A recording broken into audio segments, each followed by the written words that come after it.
Melu apa? Melu apa ora? Nah, aku no siap ae karek kono piye. Mbak, bisa. Bisa ya bila. Diure ora tau keramas nek ya gombak. Dina Rebu. Ayo dah. Aku neng Solo. Ya. Mlaku-mlaku Karo tuku bakso. ana cah wedok ndol. Klambine ijo. Bareng tak cedhaki. Aku dikroyok coro. Tak dame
Assalamualaikum warahmatullahi wabarakatuh. Waalaikumsalam. Waalaikumsalam Mas Pedro. Kang Gareng ana apa le? Dong dalem Mas. Wes mundi pangestu kersane Gusti Kang Nyipta Jagat. Dene aku karo kowe sak kanca tinimbalan Seweng Jemujuk ana Dukuh Keraswetan 1. Nggih. Desa Keraswetan Kecamatan Geneng, Kabupaten Ngawi. Iki awit saka nuwuni dawuh panjenenganing Bapa Gung Ariyanto Esos MSI lan Ibu Tutut nggone mala karamakake ya kuwi para Mas Fahrul kang wis andhatu krama ya kuwi Mbak Feni. Oh iya Tru, heeh. Ya mung sekamak-kamak ya le batune kabeh muga tinemu mulya angkut wahyu jodho saka ngersane Gusti Kang Nyipta Jagat.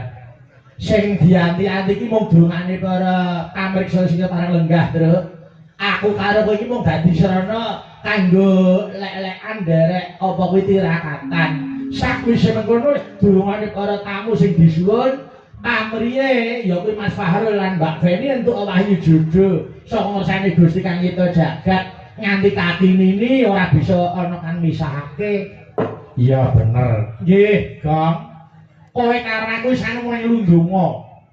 Mung melu ndongake sing becik. Lah ewadene sing nglakoni ya murih kadewasane ya kuwi Mas Fahrul karo Mbak Feni. Ngono ya terus nggih. Awit ngerti ya Kang Gareng. Ana 10 pacuh sing kudu disingkiri tumrap wong omah-omah karben ora kerep adu. 10 ki apa wae. 1 aja kulino nyepelekke siji lan sijine tumrap wong jejodhoan.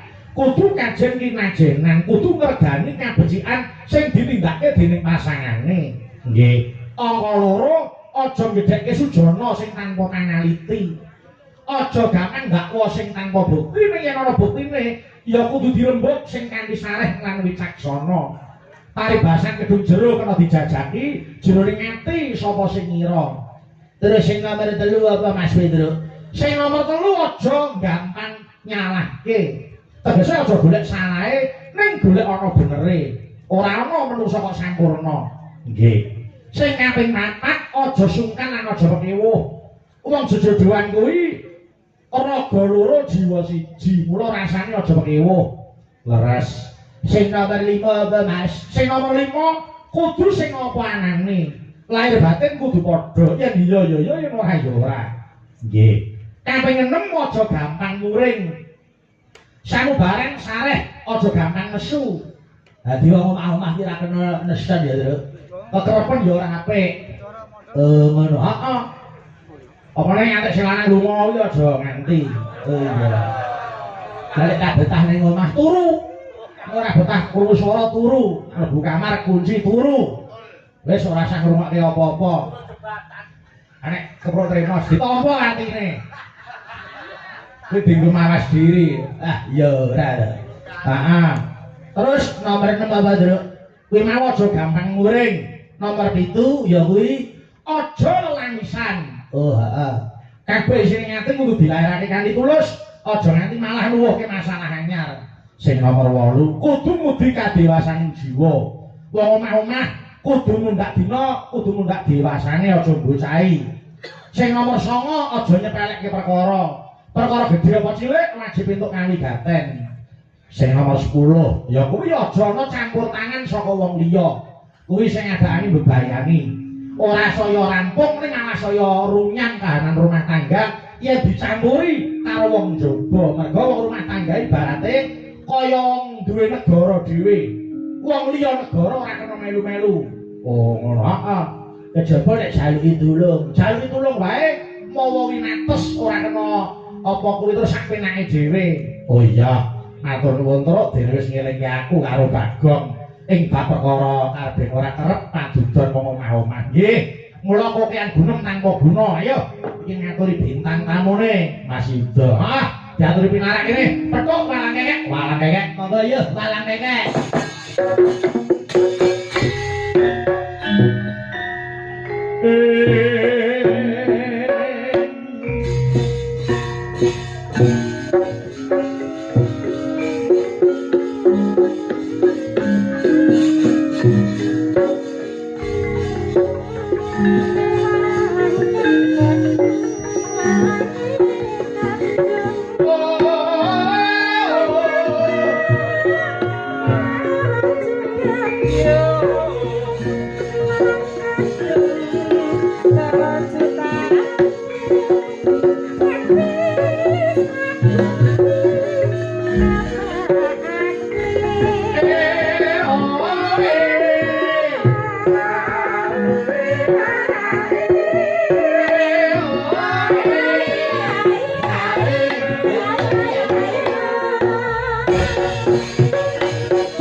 Sayaine gerange. Nggih.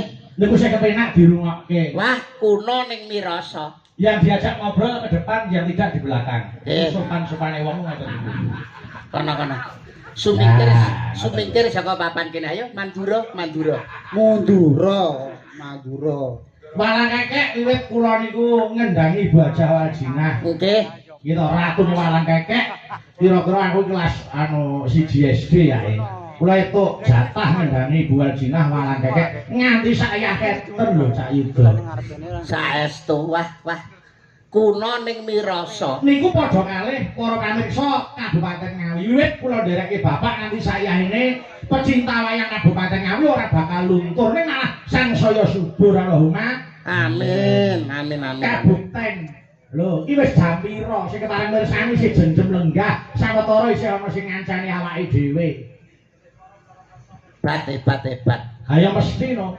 Sing jenenge wingi, Ngawi nganti Banyuwangi. Niku nek nggon daerah tresnani wayang, wis ora ana tandinge.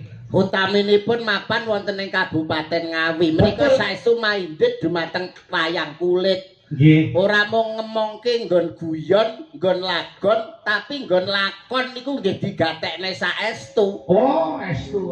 Nyai mriki niku gatekke marang lakon tenan. Ana banyolan digeguyu, ana sanggih digatekke, ana sabet ya diapresiasi, ana gendeng ya dimakke. Mula bombong sing nyambut gawe. Muga-muga para pamirsa sing bengi iki dadi penonton, taun ngarep dadi penanggap Allahumma. Amin. Amin pun. Saestu nyicil ayem niki jelas setunggal sing mlebet taun ngarep. Sapa? Mbah Lurah. Masa Mbah Lurah wae. Ah, ora ya isin to pacare empun masuk lurah sak dhuwure kok ora, ora isin. Aya mung kari ndelok keperluane. Nggih. Lho dalange sapa bakune wayang niku ten Ngawi tetep ngrembaka ngaten lho Mas Yuda. Saestu wong kesenian wayang kulit menika di samping tontonan kebak tatanan ugi wonten tuntunanipun. Tuntunan kuwi werna-werna. Leres. Ana nek nggon wayang niku tuntunan agama ya dilebokake. Nggih. Tuntunan kemasyarakatan ya dilebokke. Nggih. Lho, guyon tari kena kuwi ya sok kanggo tuntunan. Oke, ada pesan moralnya. Nek tembung indahe ada wawasan edukasi, sarana informasi dan komunikasi. Yo, nembang karaku sik. Siap. Dina Senin Mas Yuda. Aku neng Sragen.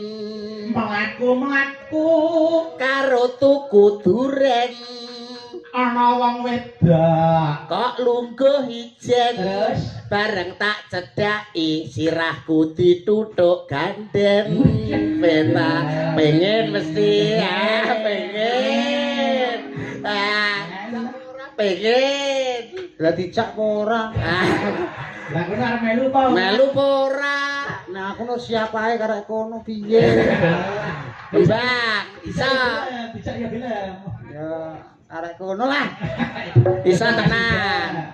Nah. Lanjut. Nggih. Selasa. Aku neng Solo. Ayo kae. Mlaku-mlaku Karo tuku nangka.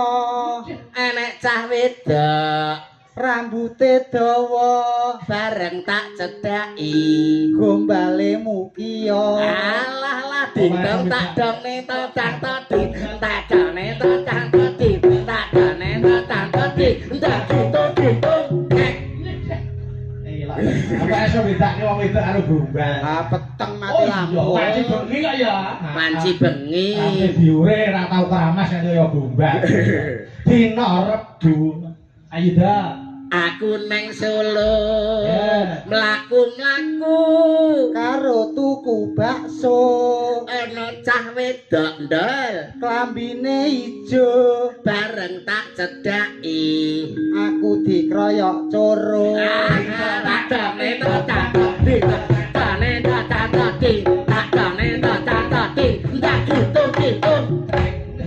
Penak ndel. Oh enak.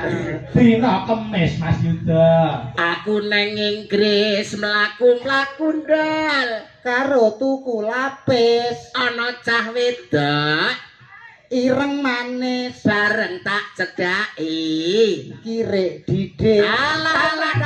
Cak Yuda. Oke, pripun nggih. Masalah kirek didis. Kok ora iso mbedake antarane wong gadis karo kirek didis niku. Enggak ya kok banget to sing Nggih. lampur. Iki nyapa? Nyapa? Ndang 3 menit to. Kisinan ora nek gamelane kok joget dhewe kan kisinan. Sapa? Kowe kisinan. Pancen iya. Dina Jumat Mas Yuda. Dina Jemah ndel. Aku nang sawah Mlaku-mlaku karo ngusung gabah. Ana wong wedok. Bubuk mlumah bareng tak cedak indol murep. luwe iki kok ora pas to koke ngarepe gurine ya no. wong NN kabeh kabeh kudune ya kabeh Lah ya sire arep kono mlumah to. Barang tak cedak itu murep. Wedine tak kapak-kapakne. Dina Setu. Ya. Aku nang cepu. Bisa. Mlaku Mas Mondol. Karo tuku duku. Ana cawe cah mondol. Rupane ayu. Bareng kok cedak indol. Kleru mbok deku. Dong tak. Denom jeneng ditotak den. Kaset. Nesu. Bareng tenanan ora gelem joget. Iki kok kaset piye? Kaset. Oh iya. Dina Minggu Mas Mondol. Aku ra metu. Mlaku. Aku ra metu iki. Metu to ora ketang wong saiki metu to. Ora ketang sithik metu. Wong ora metu kok kon metu. Ya ning jero omah kan ya kena. Mlaku-mlaku ning jero omahku, ngono kan ya kena. Dina Minggu. Aku ra metu. Mlaku-mlaku Nang jero omah rupane ayu. Bareng Aku kok wedi dhewe. Abab. Ya cukup. padahal bar sekatan lho ababe. Wah ning tenan aku iki Mas Mondol cerdas tenan biyen. Cerdas. Wah. Wes muga-muga panjang umur Mas Mondol tak dongake panjang umur. Amin. Ben wong sak donya mati sampeyan urip. Lah engko sing mendem sapa? Ya turu dhewe kok iso. Bubuk dhewe.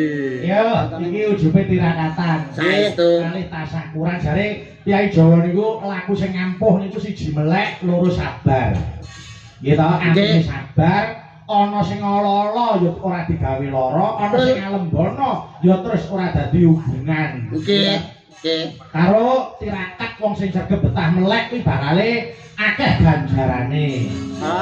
Ya malah marahi lara mah. Wong kon betah melek, betah luwe ya malah lara mah. Lha yo tirakate wong ngono kuwi betah luwe, betah melek. Ngono no mesine malah ampuh kuwi. Marahi lara mah. Kok Lho, lah wong lara omah kok bingung to, Mas? kowe iki ngawur wong lara mah kok. Pengen ora lara omah. Ya pengen. Pindah kidul omah. Lho kan aman, ora lara omah pindah kidul omah. Mesti mari. Apik kula nomah, Mas. Lah nyapa? Ben ditabrak truk ndasmu. Kok wong senengane nesu lho. Awake dhewe iki ya ora ketang dikaya ngapa ki gedhekke panuwun nang gone panjenengane Pak Carek Bu Carek. Iki wis gelem nguri-nguri kabudayan ki ateges iki apa ki ninggali anak putu termasuk sedekah rasa. Nyenengke piyayi akeh ki wis sedekah rasa. Kamangka nuwun sewu dongane wong 40 kuwi padha karo dongane wali siji. Nek sing ndongake sakmene akeh wis wali pira sing ndongake karo keluargane Pak Carek lan Bu Carek. Iya. Mulane Bu Carek Pak Carek ki wis ngertos nggih Mas nggih. Ayo mesti no. Piyayi niki wis paham nek sedekah rasa ki nyenengke wong akeh. Lah apa to Mas Mondol? Wong bondo ki ya mung titipan. Pangkat ku ya mung sampiran. Nyawa mung gaduhan. Lah nek ora disedekahke diweneh-wenehke karo sapa sing berhak nampa ora ya rugi awake dhewe esuk emben. Ning kene iki lho, kowe iki ketok ganteng ning pekok ya niki. Ganteng oleh pekok iya. Ya Allah Gusti paringi sabar, paringi Ganteng rada ketok. Nggih. Ora patek tanggap iki. Ya Allah. Aku kok iso bingung to omongan karo kowe iki. Balen ana oleh momong. Bondo ki titipan saka pangeran Mas. Kuwi kudu disedekahke, diweneh-wenehke marang sapa sing berhak nampa. Pak Carek ki wis paham nek bondo ki titipan disedekahke, diwenehke. Sing goblok iki kowe kuwi lho. Kok iso? Bondo ki ming titipane pangeran. Dititipi wong iki kudune dirumat, diopeni ora diwewehno wong akeh.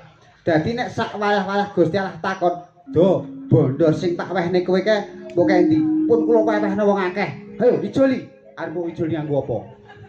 Titipan kok. Ora paham to kowe? Wis ngene misale. Kowe titip sepeda motor bakal nggo jipuk ora? Aku titip sepeda motor nang penitipan. Ya. Mesti bakal tak jupuk wong aku titip. nitip helm bakal mbok Mesti jupuk. tak jupukne wong aku titip. Padha karo kuwi, bondo ki dititipne kowe iki kon ngopeni ora diparehno wong akeh. Engko sak wayah-wayah Gusti Allah jipuk kuwi barang ijik enek. Karek ngewehno. Gusti nyuwun ngapura wong Gusti Allah padakne karo maratuwamu iki lho. Iki pangeran Gusti Allah sing gelar jagat ki maha welas maha asih tanpa pilih kasih tur meneh Gusti Allah ki maha rahman maha rahim Gusti Allah mono ora sare ngono lho. Lah, iki lho. Nek Gusti Allah sari sing wani gugah sapa? Ya ta. Wis bleset wis ngene lho ampreh awakmu jelas ampreh awakmu genah. Kowe iki jane paham wong sedekah apa ora? Wis ana aturane to, minimal 2,5%. Cocok. Kuwi bisa dakohke. Paham wong sedekah. Paham. Lah sing gelem sedekah kuwi oleh rahmat titik wis. Ngono ben kowe paham. Wong kok ora ngerti-ngerti sing gelem sedekah entuk rahmat. Lah, kowe sedekah apa ora? Ora. Lah Sing sing sedekah sapa? Bojoku. berarti sing oleh rahmat bojomu. Amin ya Allah. Lah, berarti wong loro iki nyedakne aku pegatan karo bojoku. Lah kok iso ki lho? Lah arep kok ana rahmat. Aduh. Ya Allah. Anu pentil rek. Aku tak omong. Ora perkara. Oh ya Allah. Sing kulino sedekah sapa? Bojoku lho. Nah, tegese ngene lho, ora kok romat-romat wong. Wis entuk wahyu. Lah. Entuk wahyu. Lah, malah dikeroyok loro. Rahmat karo wahyu.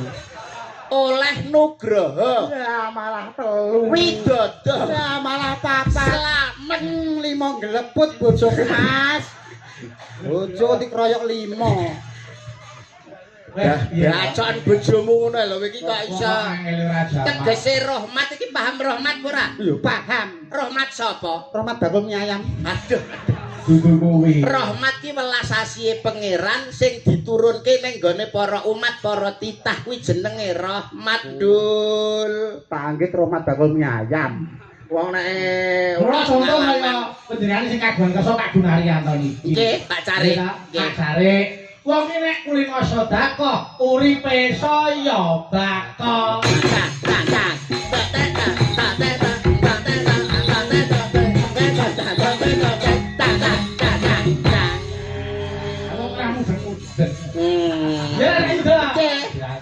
Nek gelem sedekah tegese ora roboh saya bakal.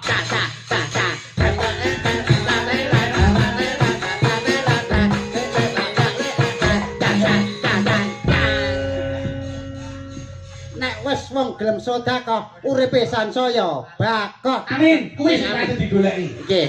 Jang-jang Arep golek apa to? Nggih, golek apa? jang-jang Apa-apa sarwa turah. Lah, Pak Cari karo Bu Cari niku. nggih. jang. Nek ora napa menika putra-putrane ora disengkuyung panjenengane arep piye kepaneh? Dang-dange urung. Lho karepmu piye ta? Ya ban wis bakal ngono terus dang. Ora, lah nyontok kaya Mas Bayu panjenengan cobi Mas Bayu sing matur Mas Bayu. Wong jenenge wong iki ya kanggo irama to. Nggih. Cari Alah. niku rak ya wis ngerti wong urip iki kudu seneng sedekah. Leres. Wong sedekah ki ora alim poso ya bakal. Cang.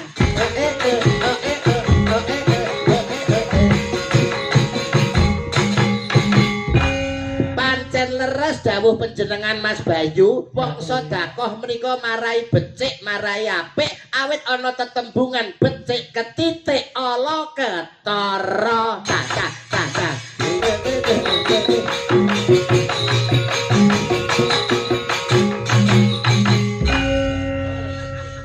Betul. Coba lho. Betul. Wong urip ning alam donya kuwi ibarate wong mampir ngombe. Niku gawe para kiai. Betul, nggih. Sepira to suwe ning alam donya? Hah? Ibarate kaya wong mampir ngombe. Nggih. Mulane kudu ngibadah sing sakakeh-akehe ning diparane wong menungsa. Ya Kok bakale mati. jeng. Tadi ngaten. Nggih. Wong kuwi nek nganti ora disedekahke uripe bakal rekoso. Rekoso. Rekoso ning donya ora dadi ngopo, tapi nek rekoso teng mriko, bakal disiksa. Ngono lho. Mas. Dang. Wong senengane kok mesti ngono. Tang kok ya gak diwehi. Lah wong ki sing sabar. Wis kok karo krawitan apa iso nabuh? Apa iso nabuh? Nabuh. Nek nganti kanca-kanca mau nabuhi karo kowe, Ayo isamu apa? isamu apa coba? Nyepelekke. Modele iki ya aja kaya ngono to Mas. Rempeyek ya rempeyek. Ning ya aja diremet-remet. Ngenyek ya ngenyek. Ning ya aja diremet-remet. Aja banget. Aja Ora banget. trimo ki ngapa ta? Lho. Ora trimo ki ngapa? Lho sampean ra ngirim kok. Lho ora kok sik. Kok sampe tak lokke apa iso nabuh sajake kok kaya wong ora trimo. Nuwun sewu Mas, nek masalah niki kula tengahi. Ayo coba mundur. Panjenengan apa mboten kulak pawarta adol pangkrungu ujare Mbok Bakul sinambiwara kondange Mas Mondol. Nggih, napa tak kondange? Gamelan Lokananta ingkang tinabuh para dewa paranggananipun para widodari. Wonten kayangan Lokananta menika nek sing nabuh mboten panjenenganipun pukulun Bathara Mondol. Wah, Napa ngatasi to Mas? Napa ngatasi? Ora ngatasi wis to. oh dadi sakniki derajate wis dewa. Derajate niki di atas dewa Mas. Wah, leluhur. Di atas dewa niku. Niki termasuk Maha Wiku. Dwijawara. Brengeng.